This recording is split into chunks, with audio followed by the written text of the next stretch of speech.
Yes. Yes, my cleaners in South Florida are making over $100,000 a year.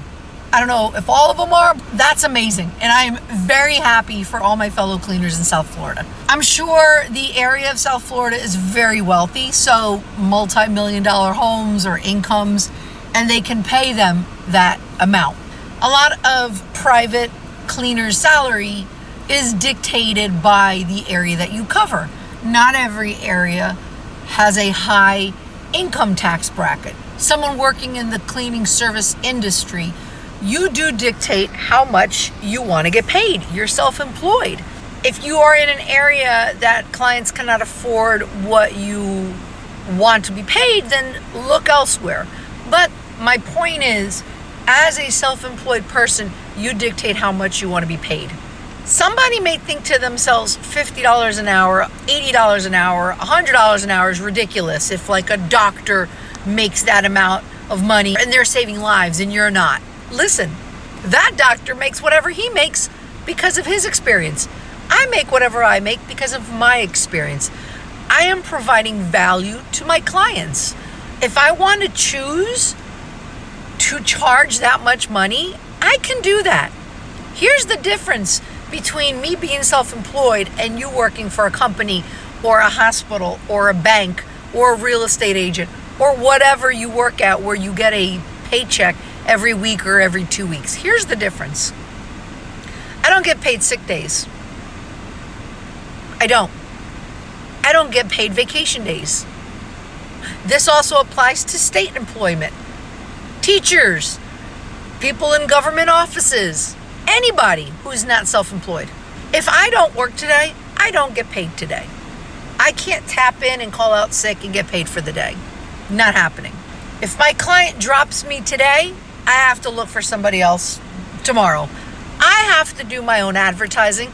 I have to buy my own supplies. I have to buy my own tools. When you work for a company, the company computer is provided by the company. Wherever you work for, majority of the supplies you need to do your job is provided. Mine, nothing is provided. I have to bring it all. Unless my client wants me to use their stuff, I can do that if it's things that I know I can use or I would like to use. But as a small business owner, all of it falls on me. If you work for a bank, you don't have to advertise for the bank. The bank does their own advertising. If you're a teacher, you don't have to advertise anything. If you work for a department store, unless you work in the advertising department and that's your job and you get paid for it. I have to do all the advertising. I have to look for my clients. I have to clean all my tools. I have to provide myself with a full schedule by taking time out of my day every day to schedule my clients. I have to reschedule clients when I have to call out sick or they have to call out sick. Everything falls on the small business owner. All of it. I'm the HR department. I'm the social media department. I'm the one responding to emails. There's no different departments like at your job. There's different people, they handle different things. It falls all on me as a small business owner. So I have to incorporate all those hats that I have to wear into what I want to make because I still have to pay taxes. I have to pay income tax. I have to pay sales tax, collect sales tax for my commercial clients. All of that falls on the small business owner. Whether or not I have employees, I have to make sure I pay my employees. I have to buy liability insurance. I have to get registered through the state for my taxes. There's a lot of work that goes behind the scenes in running a small business. So when I give a quote of how much I'm going to charge, all of that needs to be factored in.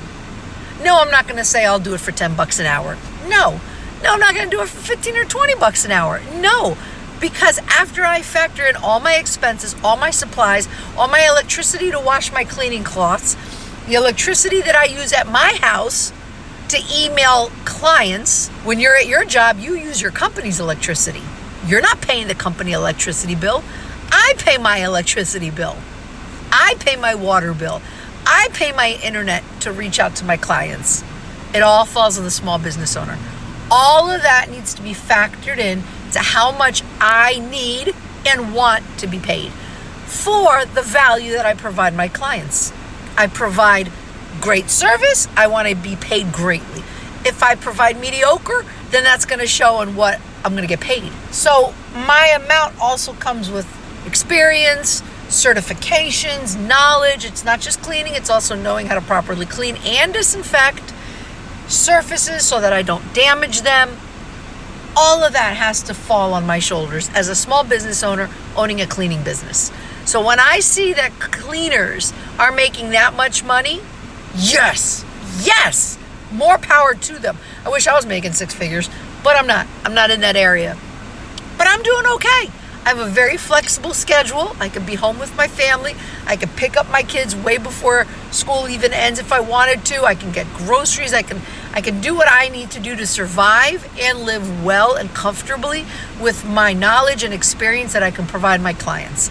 So when you see a cleaner charging what you think is too much money, your opinion doesn't matter to the cleaner. The cleaner has to pay their bills the way you have to pay your bills and more. Because again, all the responsibility falls on a small business owner. And I don't get sick pays and vacation days. So all that has to be factored into how much I want to be paid and I need to be paid to survive. So good for those South Florida cleaners. I hope all cleaners make more money. And you know what?